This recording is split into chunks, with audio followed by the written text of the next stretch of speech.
Hi friends, ముందుగా నా videos కనుక నచ్చినట్టయితే లైక్ చేయండి, షేర్ చేయండి, నా ఛానల్ని సబ్స్క్రైబ్ చేసుకోండి.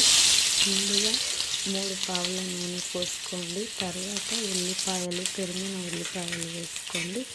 అలాగే యాలకులు, లవంగాలు కావాలంటే వేసేసుకోవచ్చు, లేదంటే స్కిప్ చేసేసేయండి.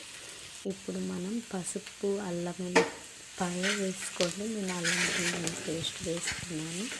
ఇప్పుడు కాసేపు మగ్గాక తర్వాత పసుపు వేసుకోవాలి. తర్వాత పసుపు బాగా మగ్గాక గుడ్లు కొట్టి పోసుకోవాలండి. ఇలా గుడ్లు కొట్టి పోసుకున్న తర్వాత దీన్ని బాగా ఫ్రై కానివ్వాలి. ఇది బాగా ఫ్రై అయ్యాక ఉప్పు, కారం కలుపుకోవాలి ఫ్రెండ్స్.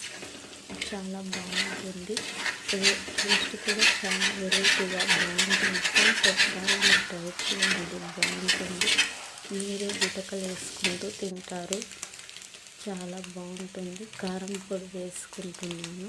కారం పొడి వేసుకున్న తర్వాత అలాగే గరం మసాలా కూడా వేసుకోవచ్చు. మీరు గరం మసాలా వేసుకొని కాసేపు ఒక 5 minutes అలాగే ఉంచుకోండి. ఇలా ఉంచుకున్న తర్వాత రుచికి సరిపడా ఉప్పు వేసుకోండి.